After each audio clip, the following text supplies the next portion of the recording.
Welcome to KP jewellery and gems வழங்கும் நடந்தது நிகழ்ச்சிக்கு உங்களை வரவேற்பது உங்கள் ராஜநாராயணன்.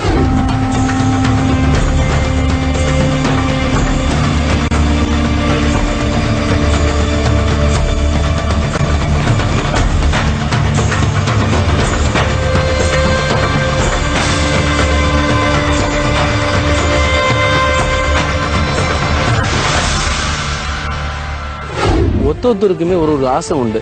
என்ன அப்படின்னா தன்னுடைய எதிர்காலம் என்ன அப்படின்னு தெரிஞ்சுக்கணும்னு ஆசைப்படுவாங்க. நாளைக்கு என்ன நடக்கும், இல்ல நாளை மறுநாள் என்ன நடக்கும், எதிர்காலத்துல 6 மாசம் கழிச்சு எப்படி இருக்கும், அந்த பிசினஸ் எப்படி இருக்கும், இல்ல நாடு எப்படி இருக்கும், இல்லை தன்னை சார்ந்த விஷயங்களை பத்தி எப்படி தெரிஞ்சுக்கிறது அப்படிங்கிறதுக்காக சிலர் ஜாதகம் பார்ப்பாங்க, சிலர் பிரசன்னம் பார்ப்பாங்க, பலர் பல விதமான வழிகள் யாருக்கிட்டயாவது போய் குறி கேட்டு ஏதாவது நல்ல தகவல் கிடைக்குமா அப்படின்னு சொல்லி வந்திருப்பாங்க. ஆனா அந்த மாதிரியான தேடல்கள் மிகுந்த இந்த காலகட்டத்தில் இந்த நான் நிக்கிற இடம் அப்படிங்கிறது கன்னியாகுமரி மாவட்டத்தில் இருக்கிற சாமித்தோப்பு அப்படிங்கிற ஒரு பகுதி. இந்த இடத்துல இந்த கோவிலுக்கு உள்ள புதஞ்சிருக்கிற விஷயம் அப்படிங்கிறது அகிலத்திரட்டு. அகிலத்திரட்டு அப்படிங்கிறது வைகுண்டசாமி எழுதின அந்த அகிலத்திரட்டு ஒரு சாதாரண விஷயம் கிடையாது. இந்த அகிலமே நாளைக்கு எப்படி இருக்கும், இந்த உலகத்துடைய எதிர்காலத்தை ப்ரெடிக்ட் பண்ணி ஒரு பெரிய மகான் எழுதி வச்சிருக்க விஷயத்தை தேடிதான் இன்னைக்கு நான் இதுக்குள்ள வந்திருக்கேன். நீங்களும் என் கூட வாங்க. சாமித்தோப்பு குமரி மாவட்டத்தில் உள்ள சற்றே பெரிய கிராமம். சாமித்தோப்பில் பதி என்றழைக்கப்படும் இக்கோவில் ஏராளமான மக்களால் பின்பற்றப்படும் ஐயாவழி வழிபாட்டு முறையின் தலைமை இடமாகும். இங்கு அகிலத்திரட்டு என்கிற புனித நூல் உள்ளது. இந்நூல் முழுவதும் நூல் எழுதப்பட்ட காலத்திற்கு பிறகு நடந்த பல விஷயங்கள் ஆருடமாக கூறப்பட்டுள்ளன. அகிலத்திரட்டு வைகுண்டசாமி என்பவரால் அருளப்பட்டதாகும். இது அவருடைய அடக்கமான இடம். அவர் வாழ்ந்தது மனைவி மக்களோடு வாழ்ந்தது இல்லறத்தை தான் சொன்னார். அவர் இல்லறத்தை தான் நடத்தினார். சாதாரண மாநிலை போல அவருடைய தொழில் பணியேற்று தொழிலை செய்தார். அதுபோல இந்த மக்களோடு விவசாயத்தை பண்ணினார். ஒரு சம்சாரியை போல வாழ்ந்து எளிமையாக வாழ்ந்து இந்த ஐயாவளி என்ற அற்புதமான வழி என்ற உலகத்துக்கு. வைகுண்டசாமி பக்தர்களில் தலைமை அடிகளாரான பால பிரஜாபதி அடிகளார் ஐயாவழி கோயில்களுக்குள் நுழைய கட்டுப்பாடு உண்டு என்கிறார். ஆண்களாக இருந்தால் தலைப்பாகை கட்டியிருக்க வேண்டுமாம். கட்டணுமா சாமி? இது நான் கட்டி விடுறேன். அதாவது இடுப்பில் கட்டி கொண்டால் அடிமைத்தனம். யாரும் அடிமை இல்லை, எல்லோரும் சமம். எல்லாரும் இந்நாட்டு மன்னர்கள் என்று மன்னர்கள் ஆண்ட காலத்திலே ஐயா மக்களுக்கு சொல்லி தலைப்பாகை சமமா எல்லாருமே ஐயாவை கும்பிடுகிற இடத்தில் தலைப்பாகை. நீங்க உங்க கையாலே கட்டி விட பாக்கியம் இருக்கு சாமி எனக்கு. ஐயா வைகுண்டர் வாழ்ந்த காலம் 19ஆம் நூற்றாண்டு ஆகும். அப்போது கன்னியாகுமரி தென் திருவிதாங்கூர் சமஸ்தானத்தின் கீழ் இருந்தது. சாதி வேறுபாடுகள் தலைதூக்கி இருந்த காலகட்டம் அது. பெண்களுக்கு மேலாடை அணியக்கூடாது என்ற கொடுமையான சட்டம் இருந்த காலத்தில் ஐயா பெண்களுக்கு மேலாடை அணிவதற்கு கட்டளை.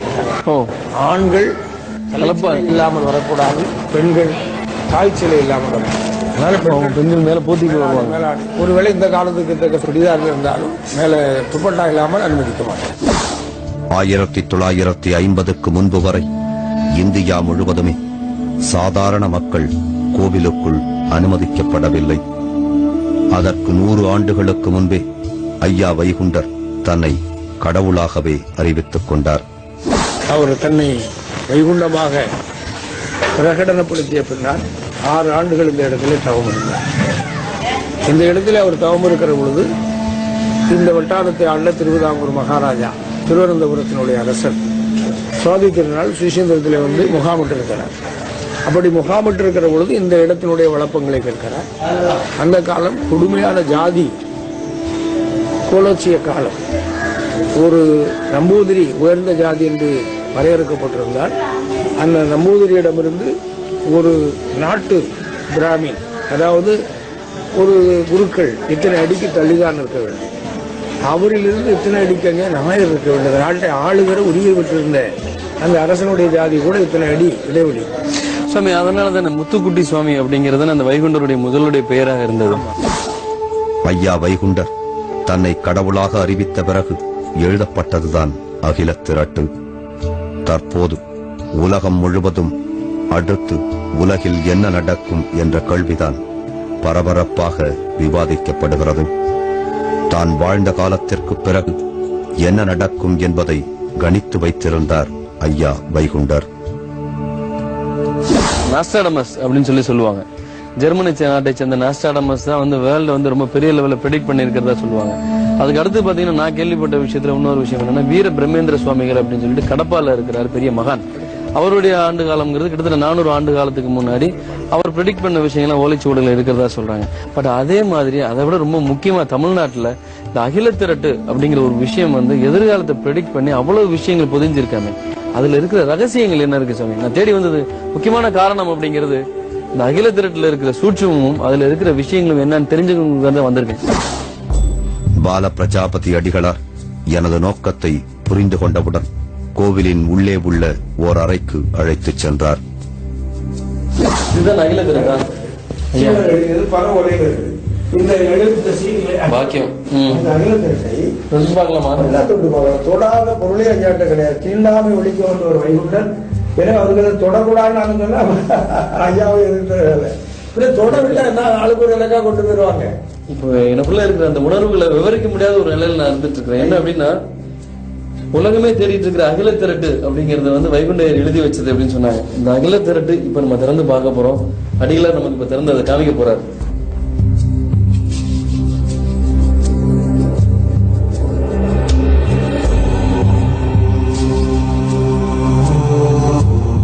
வைகுண்டசாமி எழுதின அகில திரட்டு. அகில திரட்டுல என்ன இருக்கு அப்படின்னு சொல்லிட்டு இன்னைக்கு உலகம் முழுக்க இருக்க இது பத்தி விவரம் தெரிஞ்ச பலரும் இன்னைக்கு தேடி ஆராய்ச்சிகள் பண்ணிட்டு இருக்கிற விஷயம் தான். இதுல இருக்கிற பல விஷயங்களுக்கு இன்னைக்கு என்ன அப்படிங்கிறது புரியுமா அப்படிங்கிறது தெரியல.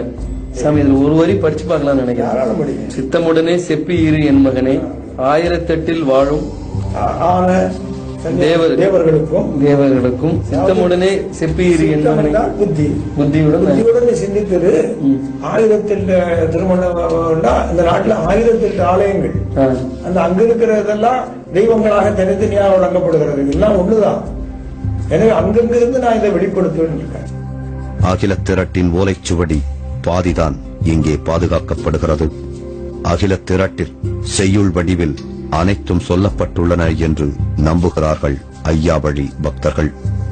சாமி, இப்போ உங்க கையில இருக்கிறது அந்த அகில திரட்டு அப்படிங்கிறதுல அந்த உலகத்துடைய மொத்த எதிர்காலமே இதுல இருக்கு. இதை முழுசா படிச்சு தெரிஞ்சுக்கிட்டோம் அப்படின்னா உலகத்துடைய எதிர்காலம் நாளைக்கு எப்படி இருக்கும் அப்படிங்கிற முழு ரகசியங்கள் தெரிஞ்சுக்க முடியுமா?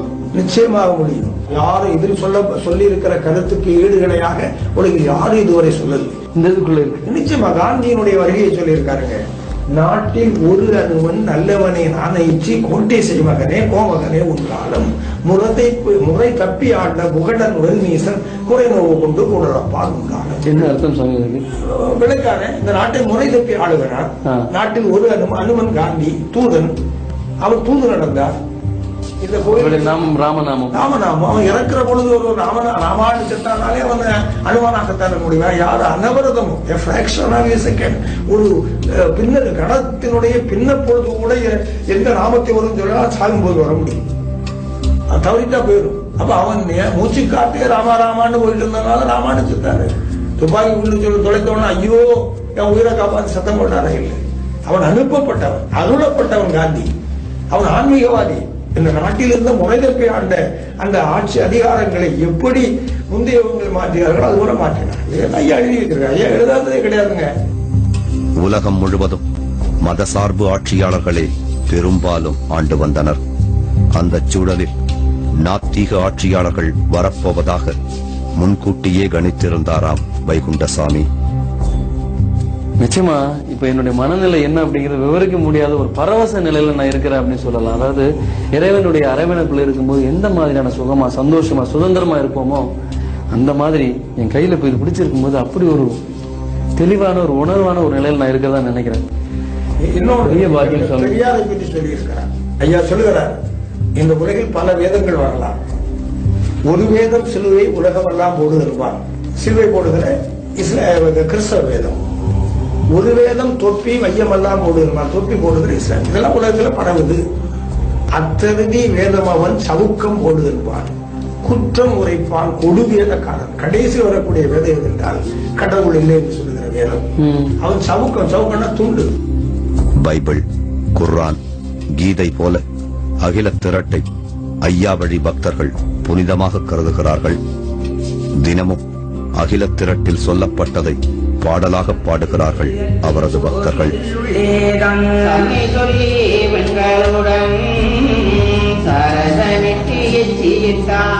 தொடர்ந்து நான் கோவிலை சுற்றி வந்தபோது கருவறை அருகே ஒரு குழந்தை படுக்க வைக்கப்பட்டிருந்தது. ஐயா வழி பக்தர்கள் தங்களுக்கு குழந்தை பிறந்தவுடன் இங்கு கொண்டு வந்து போட்டு காணிக்கை தருவதை வழக்கமாக கொண்டுள்ளனர். இம்முறையில் நோய்கள் உடனே தீரும் என்ற நம்பிக்கையும் உள்ளது. எல்லா வகையிலும் மற்ற மதத்தினைப் போல தெய்வமாகவே கொண்டாடப்படும் ஐயா வைகுண்டர் எப்படி இருந்தார் என்பதை அறிய முயன்றேன். கோவிலில் அவரது உருவம் எங்கும் இல்லை. உண்மையில் வைகுண்டர் யார்? அவர் எப்படி ஓர் தீர்க்கதரிசியாக மாறினார்? வைகுண்டசாமி எழுதின அந்த அகில திரட்டு அப்படிங்கிற ஒரு விஷயம் அகிலத்தை மொத்தமாவே முழுமையாகவே புரட்டி போடுற மாதிரியான பல தகவல்களும் பல விஷயங்களும் இந்த அகில திரட்டுல இருக்கு. எதிர்காலம் நாளைக்கு என்ன நடக்க போகுது அப்படிங்கிற பல ரகசியங்கள் அந்த அகில திரட்டுங்கிற அந்த ஓலைக்குள்ள இருக்கு. சாமி தோப்புல இருக்கிற இன்னொரு ரொம்ப முக்கியமான விஷயம், எல்லாரும் பார்க்கப்பட வேண்டிய விஷயம் என்ன அப்படின்னு கேட்டீங்கன்னா, இங்க ஐயா வைகுண்டசாமி பயன்படுத்தின கட்டில் சாதாரண பனைநார் கட்டில் தான். ஆனா பொதுவா கட்டில் எடுத்துக்கிட்டீங்க அப்படின்னா ஒரு 6 அடி நீளம் இருக்கும், அவ்வளவுதானே. ஆனா இந்த கட்டில் பாத்தீங்க அப்படின்னா கிட்டத்தட்ட 8 அடிக்கு மேல இருக்கு. இந்த கட்டிலுக்கு மேல ஒரு பட்டு துணியை உரிச்சு வச்சு அவ்வளவு அழகான கண்கொள்ளா காட்சியாக அந்த பொக்கிஷத்தை வச்சிருக்காங்க. இத பத்தியும் கதைகள் இருக்கு. என்ன அப்படின்னா, சாமி வைகுண்ட ஐயா இதுல படுத்தாரு அப்படின்னா அந்த கட்டில் நீளத்துக்கு உயரமாக இருப்பார் அப்படின்னு சொல்லி ஒரு கதைகள் சொல்றாங்க. பட் அதெல்லாம் விஷயம் தெரிஞ்சவங்க இது அப்படியெல்லாம் கிடையாது. அந்த காலத்துல கட்டில் அவ்வளவு பெருசாக மக்கள் பயன்படுத்தியிருக்காங்க அப்படிங்கிறதுக்கு ஒரு விஷயமாகத்தான் இந்த கட்டில பாக்குறோம் அப்படிங்கறதையும் சொல்றாங்க. ஐயா வைகுண்டர் தனது வழிபாட்டு முறையை எளியவர்களும் புரிந்து கொள்ளும் வகையில் அமைத்திருக்கிறார். கோவிலில் சிலை வழிபாடு அனுமதிக்கப்படவில்லை.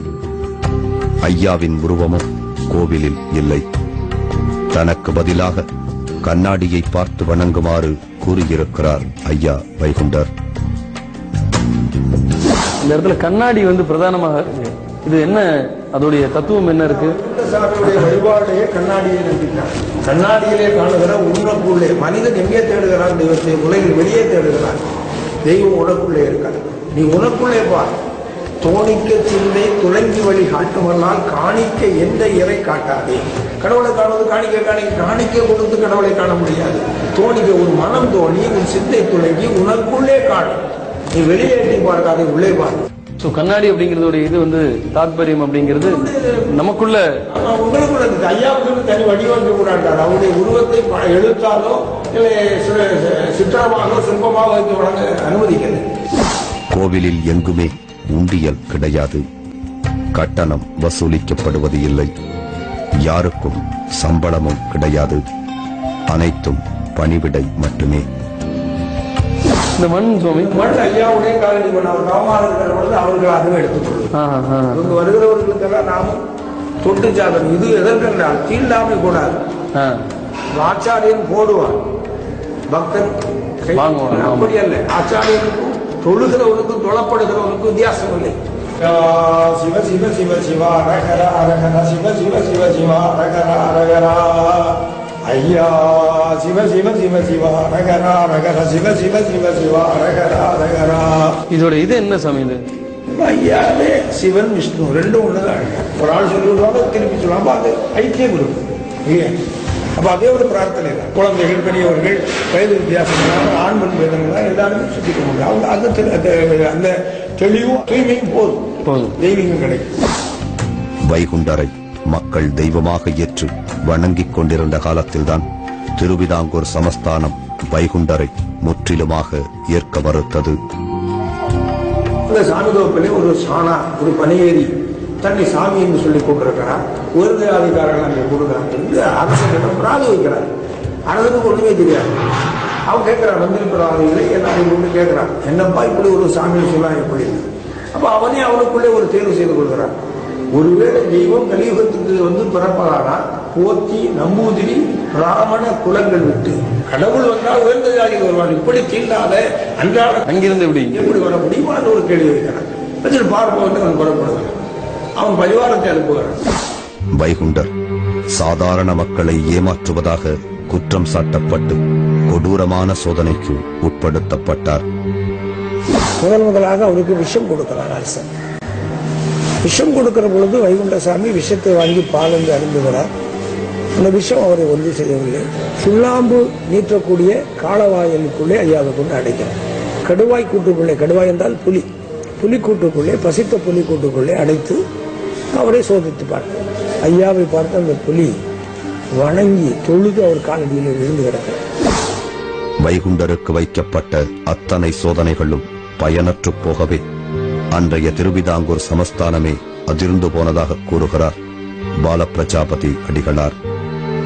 அந்த புலியை வேகம் கூட்டுவதற்காக வேலையாட்கள் அந்த ஈட்டியை கொண்டு புலியை சீண்டுகிறார்கள்.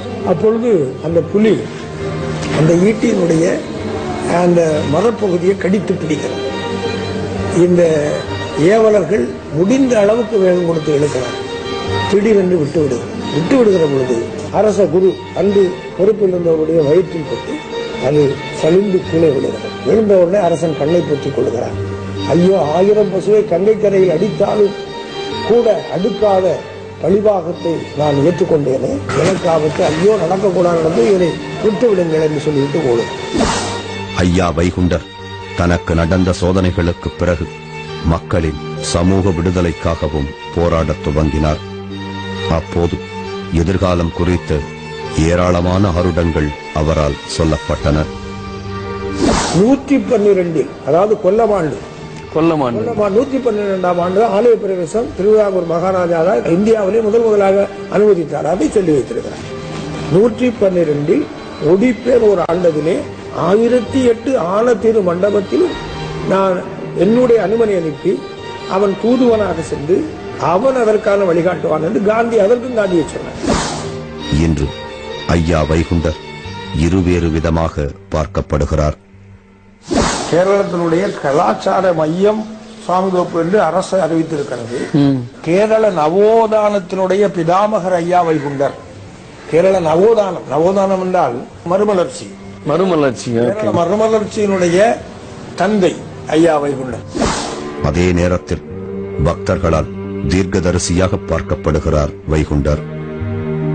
நாஸ்டாடமஸ் என்ன சொல்லியிருக்காரு? நாஸ்டாடமஸ் என்ன சொல்லுகிறார்னா, நாஸ்டாடமஸினுடைய வைகுண்டசாமி பத்தி சொல்லியிருக்காரா? ஆமா, 21ஆம் நூற்றாண்டு வருகிற காலத்தில் இந்தியாவின் தென்கோடி 3 புறமும் கடல் சூழ்ந்த ஒரு பகுதி முனையிலிருந்து தலைக்கு ஆடை அணிந்த ஒருவன் இந்த உலகை வழிகாட்டுவான்னு சொல்லி 3வது உலக போர் மதத்தின் பேரால் வரும். அந்த மதத்தின் பேரால் வரக்கூடிய உலக போரிலே உலகின் மக்கள் தொகையில் 50% அழிந்து போகும் என்று சொல்லியிருக்கிறார் நாஸ்டாடமஸ். அதற்கு பிறகு இந்த இந்தியாவினுடைய பாரதத்தினுடைய தென் அற்றத்திலிருந்து வரக்கூடிய அந்த கூட்டம் உலக நடத்தும் என்று சொல்லியிருக்கிறார். சாமி தோப்புல அகில திரட்டுக்கு அடுத்தது ரொம்ப முக்கியமாக இருக்கிற ஒரு விஷயமாக கருதப்படுறது அப்படிங்கிறது அந்த ஐயா வைகுண்டசாமி பயன்படுத்தின மிகப்பெரிய கட்டில்.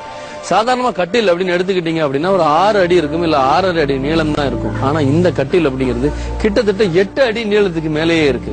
சாதாரண பனைநார் கட்டில் தான். ஆனா அந்த கட்டில் 100 ஆண்டுகளுக்கு மேற்பட்டது அப்படிங்கிறது ஒரு பழம்பெரும் பொக்கிஷமாக இந்த இடத்துல இருக்கு.